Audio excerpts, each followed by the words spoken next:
good morning, Connect Church. Welcome to all of our visitors. We're going to go ahead and sing some songs.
what's up, Connect Church? This is your youth pastor, Davey Singer. Super excited that you guys are tuning in and checking us out today. Thanks for spending your Sunday with us. Hey, if this is your first time, a special welcome to you. Make sure to comment first down below and just let us know you're here. If this is your second time or you've been coming here for a while, make sure to still show some love in that chat. Say hi to some amazing people.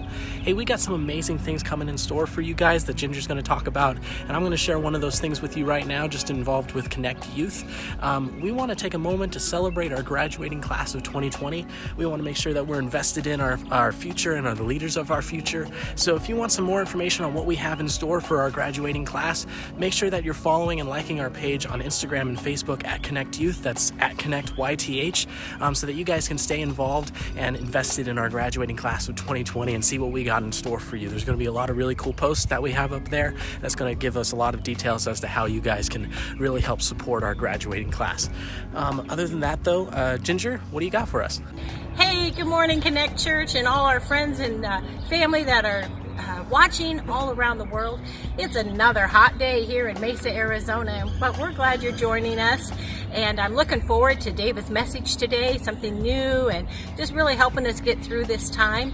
It's so great that we can connect virtually. And one of the things that I really enjoy every week is our Wednesday night prayer meeting. And this week we're going to do something a little different.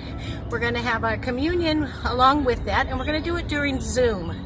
So if you're not part of our email connection, go ahead and message us, let us know your email address, and we'll send you all the information on how you can join in on that communion service this coming Wednesday night. Now, one of the things when it's so hot here that we definitely love to have is our QT iced tea. This is one of our favorite things, and when I was at QT the last summer, I picked up these really cool shades. You know, what do you think? Davey, do I look pretty good? Back to you. Hey, thanks, Ginger. You know what? Those sunglasses actually look really cool. I had to put mine on so I could be as cool as you. I was a little jealous, had to confess that. Don't want to be dishonest at all. Because, hopefully mine don't look lame. I hope mine look pretty cool. Yours looked cool. I want mine to look cool. I don't know. I want to be cool. Anyways, moving on. We're going to go ahead and move forward into our time of our tithes and our offerings. The way we can do that is, as always, you can give online to our website at connectchurchaz.org/give. Or to make that easier, you can text your tithe to 84321. You know what? Just thank you again for your continued generosity, giving through Connect Church and seeing what God does. Will you guys go ahead and just pray with me? Father, thank you for Connect Church. Thank you for your continued work through us, and just allowing us to continue to proclaim your word and proclaim who your Son, Jesus Christ, is. We celebrate that. We celebrate the wonderful people that are a part of our community. We celebrate the people that are going to be a part of our community, and we celebrate the continued work to bring people in to our community. We just ask that you continue to bless the community here at Connect Church, but also allow us to be equipped to continue to go out there and proclaim who you are, because that's what we celebrate. We celebrate who you are in us, and we celebrate that our community is centered around you, Jesus. So thank you so much for that. And this we pray in Jesus' name. Amen.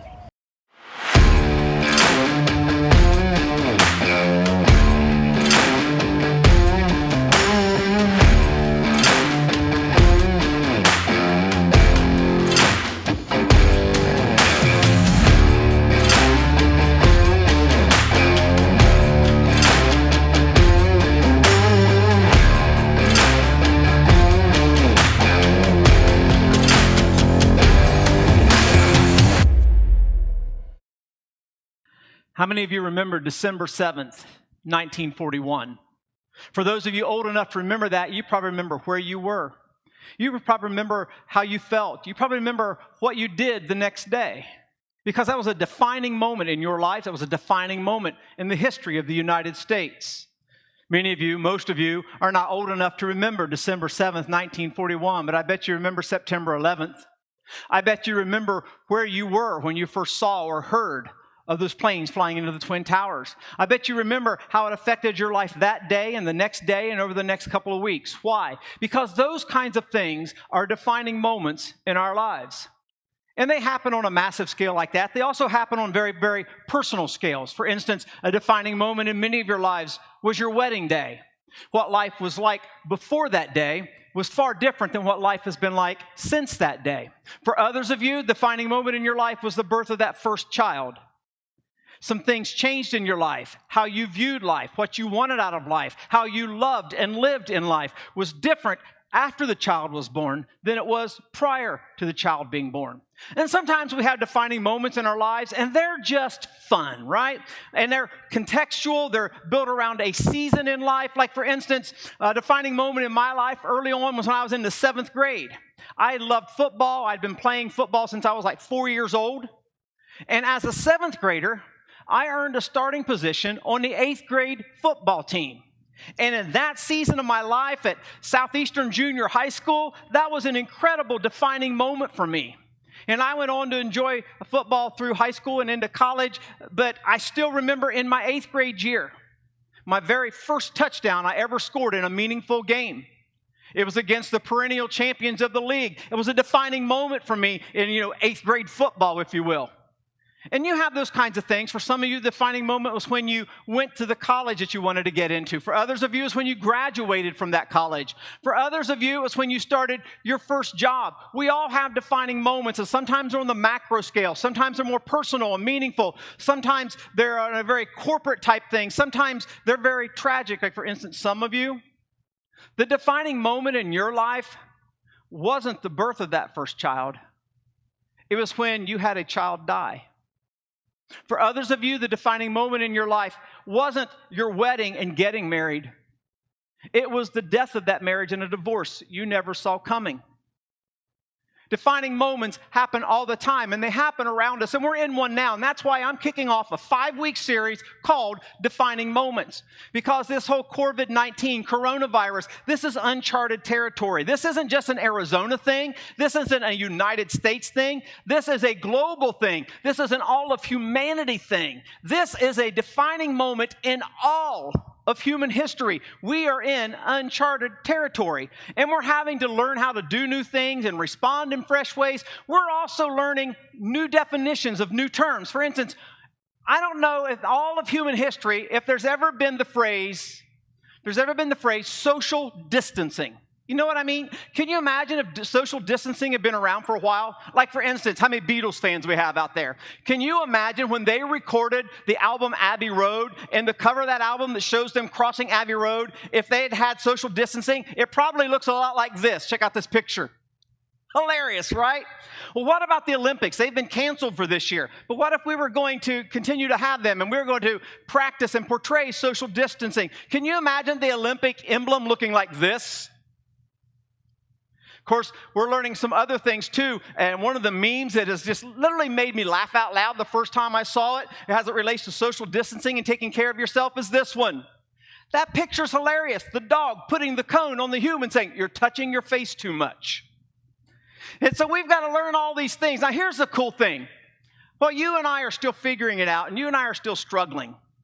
The Bible teaches us that defining moments are a part of life. They're a part of human history, and they come in varying forms and varying seasons. And one of those defining moments early on in all of the existence of human history is found through a man named Abraham. Now, Abraham is an Old Testament personality. He's found in the book of Genesis, the first book of the Bible. And you can read his story beginning in Genesis chapter 17 and culminating in Genesis chapter 25. But Abraham has this incredible significance about him because Abraham is stepping out to do something that God's asking him to do, and it's uncharted territory. It is absolutely a defining moment in his life. So much so that hundreds or literally thousands of years later, when the New Testament writers were writing about the things that were defining moments through different personalities in all of human history, it actually retells a synopsis of the story of Abraham. So we're going to go in the New Testament book of Hebrews. Go into the New Testament, go past the books that have the guys' names as the titles, and go past all the books that ends in Ian's. Go about 3/4 of the way through, and there's the book of Hebrews. And in Hebrews chapter 11, we would read this story. Now, here's why Abraham is so significant. Abraham's doing something that God has called him to do that has never been done before, and he's trying to figure it out. It's uncharted territory. But we watch how Abraham leads through this season. We watch how Abraham responds to this season. And to put it in 21st century terms, here's why Abraham is so significant. The story of Abraham is a stimulus of hope for you and me. Hebrews chapter 11, let's take a look at it. By faith, Abraham, when called to go to a place he would later receive as his inheritance, obeyed and went, underline that phrase, even though he did not know where he was going. By faith, Abraham made his home in the promised land like a stranger in a foreign country. He lived in tents, as did Isaac and Jacob, his sons, who were heirs with him of the same promise. For Abraham was looking forward to the city with foundations, and here it is, whose architect and builder is God. Now, here's the interesting thing about that. As we read that little brief passage, it helps us understand what defined Abraham in this moment in his life. 2 times we see the simple phrase, by faith. Now, here's what I want you to understand about faith. We're going through life and we're attempting to practice faith. But faith is not something that we offer as a gift to God. Faith is the gift that God has given us because he knew we would need it in these defining moments of our lives. See, here's what faith does. Faith gives you and me confidence in the moment and hope for the future. But what does faith do for us as we live it out in these strange times? For those of you who are a part of Connect Church and you received my outline through your email this week, grab it and follow along. And just a quick aside, if you don't receive my emails and you would like them and you'd like to be able to have these outlines in advance, just send us a message and simply give us your name and your email address, and we'll make sure that you get this each week. But in my outline, here's what we talk about. Here's what we say. We say that in strange times, a strong faith, number 1, embraces uncertainty. Now let's go back to our friend Abraham there in verse number 8. By faith, Abraham, when called to go to a place he would later receive as his inheritance, obeyed and went. Key phrase. Though he did not know where he was going. Now the whole key to that is that term, obey. Here's what's important about understanding the term obey. As it relates to your life and mine, here's how obedience plays out. Going is more important than knowing. Some of you want to write that down. Somebody ought to tweet that right now. Going is more important than knowing. Because when you respond that way, you are literally practicing obedience.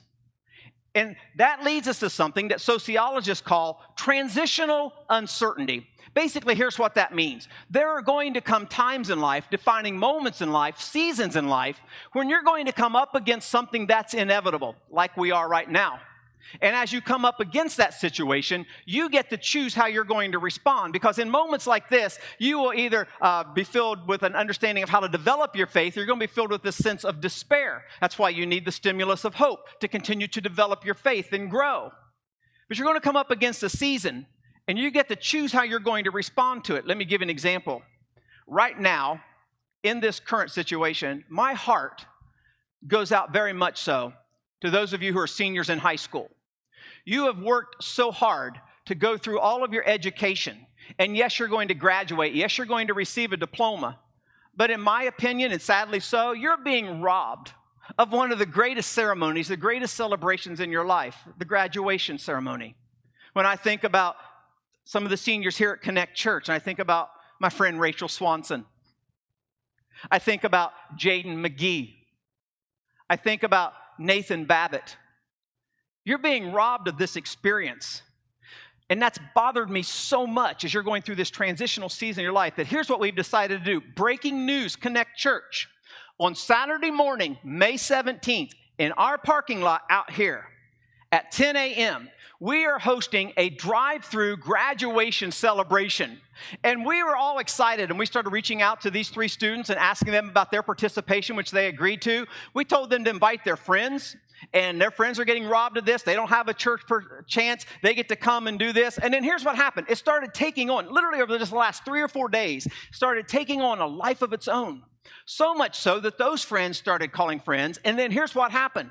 Somehow, the local high schools got word that we were doing this. They have reached out to us and said, hey, can we send this out in our notifications to all of our graduating students and to all of their families? And can they come?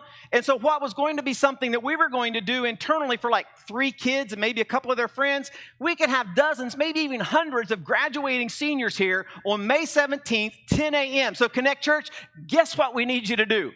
We need you to buy a whole bunch of graduation cards. Some of those you can address personally. Some of those will just say, congratulations, graduate. And you have them available. We need you to buy a whole bunch of gift cards. You know, these are seniors in high school. They're going through a season of uncertainty. They don't know if they're going to get a job. They don't know if they're going to get into college. They don't know what's going on. They could use some cash. We're going to divvy it up. We're going to make sure that the things that are earmarked for certain kids they get. But we're just going to kind of put everything in a big pool and give it a portion of it to every kid who's here in the 85205, 85206, Red Mountain, Faith, all these local high schools. You're invited. You've already said, hey, can we be involved? That's what Connect Church does. Connect Church is a generous church that takes care of one another and serves our community. And now I got off a rabbit trail and I totally forgot where I was. No, I'm just kidding. But what happens is this, especially you seniors, you're going through this uncertainty as it relates to what college is going to look like in the fall, or what the job market's going to look like in a couple of months. Here's what I want you to know. Mom and Dad, you can grab this too. As you go through transitional uncertainty, whatever season you're going into, God's already there. God is already there, waiting for you to walk with Him through that so that you can have confidence in the moment and hope for the future. Because in strange times, a strong faith embraces uncertainty. Here's the second thing it does. In strange times, a strong faith models perseverance. We see that in Abraham's life. Take a quick look there at verse number 9. Again, that phrase, by faith, Abraham made his home in the promised land like a stranger in a foreign country. He lived in tents. Now you have to understand, Abraham was a vastly wealthy, like Richie Rich kind of wealthy. He was a very wealthy man. And he goes into this foreign country following the voice of God because he obeyed, didn't know where he was going. God said, I'll tell you when we get there. And he didn't even own property. He lived in tents with all of his wealth. He had to actually, the only thing he owned is he bought a burial plot for his wife Sarah when she died. And later in life when he died, he outlived her. He survived her. He was also buried there. But he lived in tents, as did his sons, Isaac and Jacob, who were heirs with him of the same promise. You see, that's the significance of Abraham. He followed the command of God, the voice of God, the call of God. He did so obediently. He understood that going is more important than knowing. And then you know what happened? Here's what he learned in that process. Knowing is found in the going. And he did so, and his sons did so with him. And the promises that God made to Abraham when he called him out of the securities in his life into a future that was unknown were actually played out in Abraham's life. And the significance in Abraham isn't just that he said yes to God and followed him. The significance in Abraham is how he led through this time with all the ups and downs. When he made a good decision and when he made a bad decision. When he was having a good day and when he was having a bad day. When he had achievements and when he had struggles and when he had failures. He persevered. I was reading just this past week about how a river cuts through rocks and forms creeks and the water forms the riverbeds and all of that stuff. The river is formed not in the power of the water cutting through the rock, but in the persistence of the water cutting through the rock. Persistence leads to perseverance. And perseverance is a theme that the Bible picks up and says a lot about. You know, we've been reading here about Abraham in the book of Hebrews. You go on past Hebrews one book to the book of James, and we read these words in James chapter 1, verses 3 and 4. Because you know that the testing of your faith produces perseverance, let perseverance finish its work so that you may be mature and complete, not lacking anything. You know, we're in this special time here in the United States that we're calling quarantining.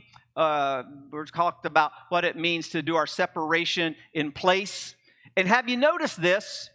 That everybody wants everyone else's quarantined life. Have you noticed that? For example, single people, you feel somewhat isolated. You feel somewhat alone. You maybe have a sense of loneliness. You've watched everything on Netflix. You've watched everything on Amazon. You've watched everything on Hulu. You've looked at all the travel pictures on Instagram and Twitter. You Facebooked your friends to death. And it's been like 7 or 8 weeks now. And you're bored and you're lonely. And it's starting to weigh on you. And here's what you're doing, single people.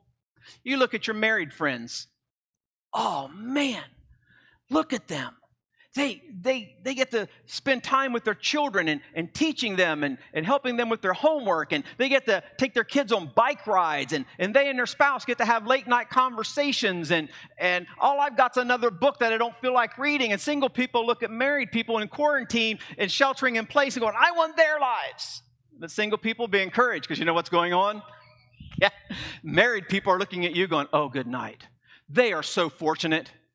You know, I've got a whole new appreciation for Red for Ed, because I don't know how to do this new math, this algebra. I don't know how to subjugate a verb. I don't know about pronouns and adjectives. I don't understand science. I got to do that, and I'm still trying to work. And then you got this other spouse who's in the same household going, man, I'm so tired of my kids going, Mom, Dad, I'm so bored. Can we go for another bike ride? Can we walk the dogs again? Dogs are the happiest creatures on the planet right now, by the way. And then you got the spouse who's working, and they're involved in Zoom calls and phone calls, and the other spouse is driving them nuts because they've got nothing else to do. And this spouse and both spouses are going, oh, but my single friends have it so great. Everybody wants everyone else's quarantine life. It works the same way for some of you who are working from home right now.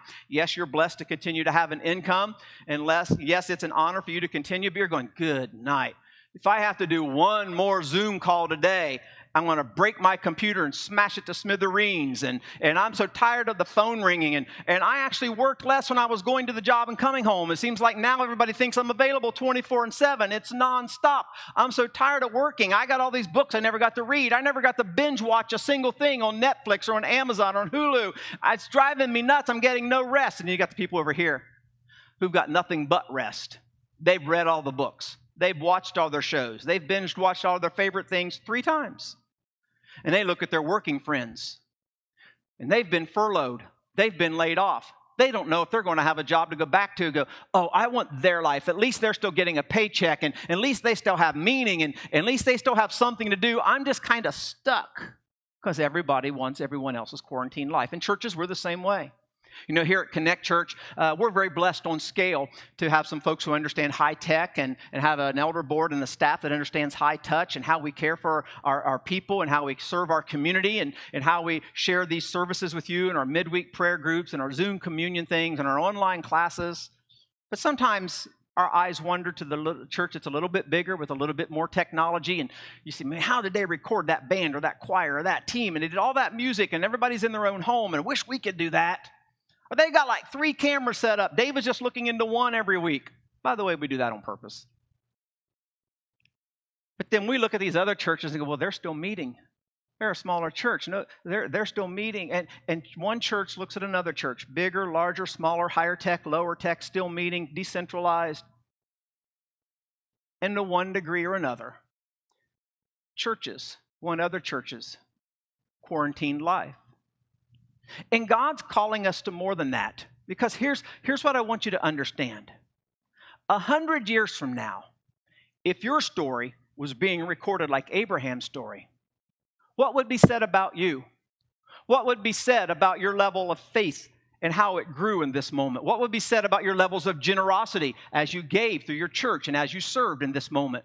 What would be said about your hope? What would be said about your confidence? What would be said about your parenting? Here's the good news, folks. While we're in this pandemic, you get to choose. And here's what I want you to understand. Whatever you choose to become during this pandemic is who you are going to be when this pandemic is over. This world pandemic is your defining moment. So in strange times, a strong faith embraces uncertainty. In strange times, a strong faith models perseverance. And here's my last thought with you. In strange times, a strong faith looks to eternity. See, many of you, the only thing you're looking forward to is a return to normal. Because you're not happy right now and you think normal is going to make you happy. Normal might make you happy, but in this moment, it doesn't make you hopeful. Abraham lived for a whole lot more than normal. Abraham lived for the future. Abraham lived for the applause of heaven. Here's how we know that. In verse number 10, here's what we would read. For Abraham was looking forward to the city with foundations, whose architect and builder is God. Now pause right there for just a moment. And I want you to imagine the magnitude of that sentence. Think about it like this. The world that we live in, God built in 6 days and then rested on the seventh. Here in the state of Arizona, we're known as the Grand Canyon State. You've got this incredible thing that God built, and that's part of what he did in only 6 days. We're sitting at home. If you're anything like me, you're on Instagram and stuff, and you're looking at pictures of all the places you'd like to go because vacations are canceled. Maybe you're looking at the beaches in Maui. Maybe you're looking at those little coves along the shores of Thailand. Maybe you're looking at the mountain ranges, either the Rocky Mountains in the United States or the various mountain ranges like Mount Kilimanjaro and some other places around the world. And you're going, that's just unbelievable. That is so beautiful. That is so magnificent. And God built it in 6 days. And according to this passage, Abraham's looking forward to the city whose designer, whose architect, whose builder, the contractor, is God himself. If God created all the stuff that we're enjoying and he did it all in 6 days, so much so that he rested on the seventh, can you imagine what a city that God has been working on for tens of thousands of years for you and for me is going to look like? I heard recently about a man named Danny. Danny is what's called an adventurer. He likes climbing mountains. He likes shooting rapids. And he decided that he was going to go cave splunking. Yes, that's a real term. Google it. Not right this moment, but once I'm done. And so Danny hires a guide to take him cave splunking. And so they go out to where the cave is, and as they go into the mouth of the cave, they turn the little headlamps on the helmets that they're wearing, and they start walking through the cave. Well, the cave begins to shrink. And so they go from walking to bending over. And bending over, they're going through. And the cave continues to shrink. Next thing you know, they're down on all fours, crawling through the cave. And the guide says, just stay with me, Danny, keep following my voice. It's going to get a little bit more narrow. And it does. It gets more narrow. And eventually Danny's like on his stomach, like a soldier doing maneuvers, crawling on his stomach down through the cave. So much so that if he raises up just a bit, his back hits the ceiling of the cave. His helmet bumps the ceiling of the cave. And then it gets so narrow that Danny has to lay on his back and just inch himself through the cave. So much so that if he breathes too deeply, it's as if he could feel his stomach or his chest bump the ceiling of the cave. And then all of a sudden, it begins to feel to him like he can't breathe, like the cave walls are crashing in on him, and he's not sure what he's going to do, and he's fighting off the panic. And in that moment, Danny died. No, not really. I'm just kidding. Don't get mad at me. Just look at the person next to you and say, that's our pastor. But in that moment, the guy can almost feel what Danny's going through, what Danny's experiencing. And he says, Danny, it's going to be worth it. Take a breath. Keep inching yourself forward. Keep following my voice. Danny, hang in there. You're almost there. Danny, keep persevering. Danny, what you're about to experience is one of the most unbelievable things your eyes are ever going to set sight on. And eventually they come out. And as Danny comes through the end of that cave, it opens up to this incredible underground cavern.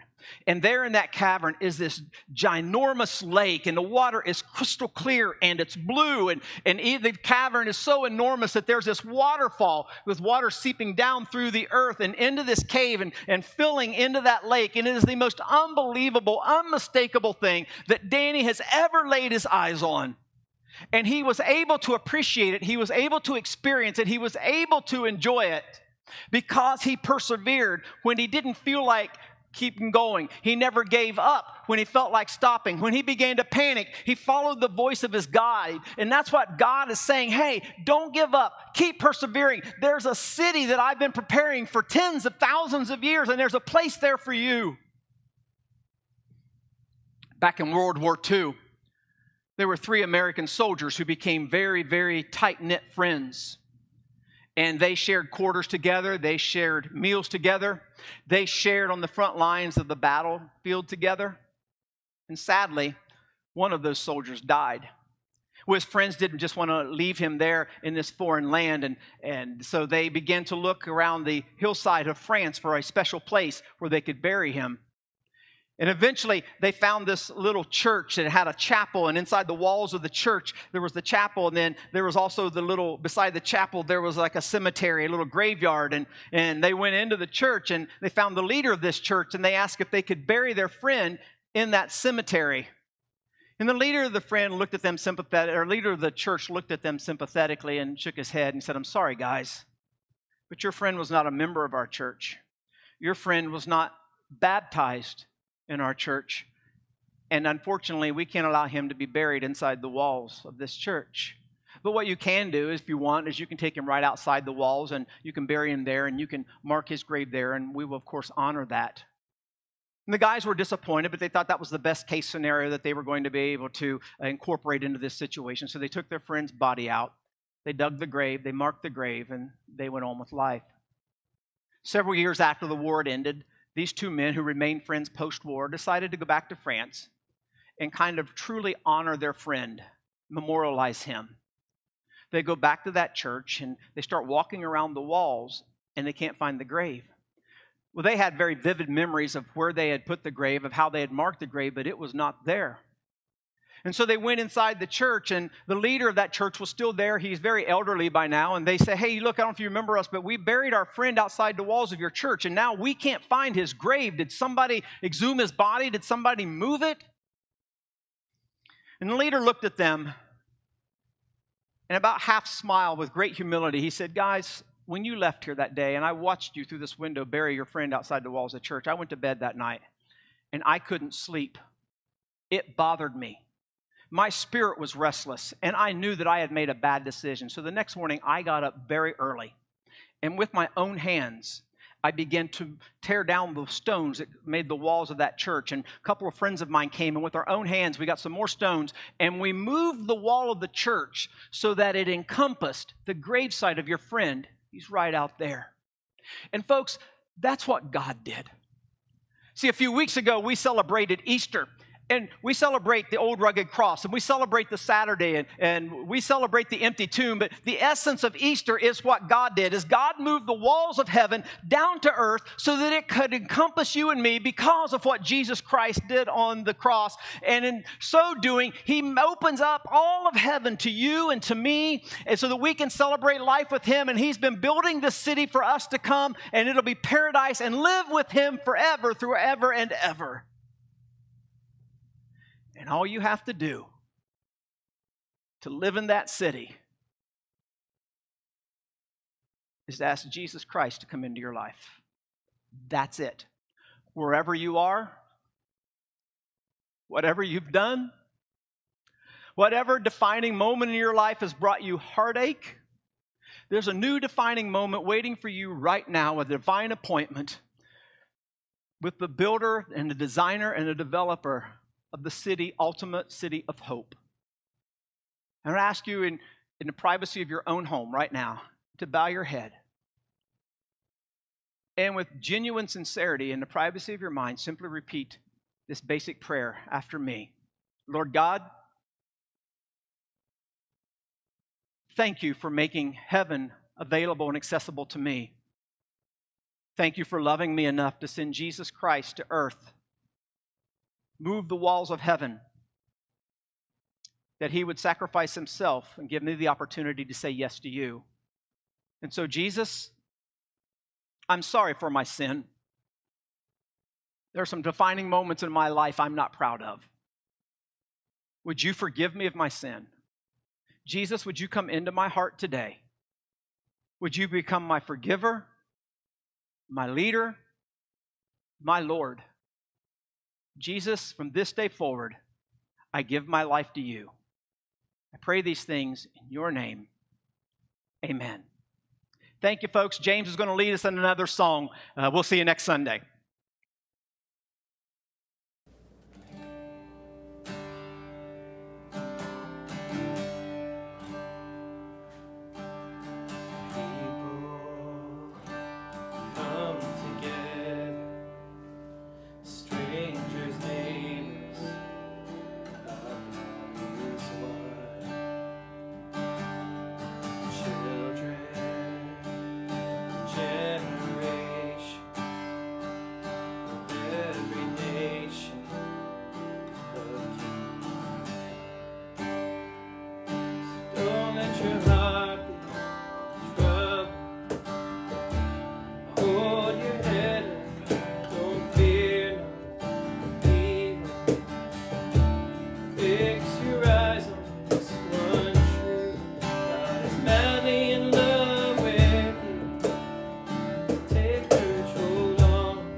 Thanks, James. And folks, thanks for joining Connect Church Online. We hope that maybe you'll join us for our communion service or our midweek worship and prayer time. Also, a reminder, May 17th, 10 a.m. If you live in the Mesa area, join us in our parking lot, 5255 East Brown Road. We're going to throw a drive-through graduation ceremony for all the seniors, apparently, in the entire Mesa area. Hey, we love you. We look forward to seeing you in person someday. God bless.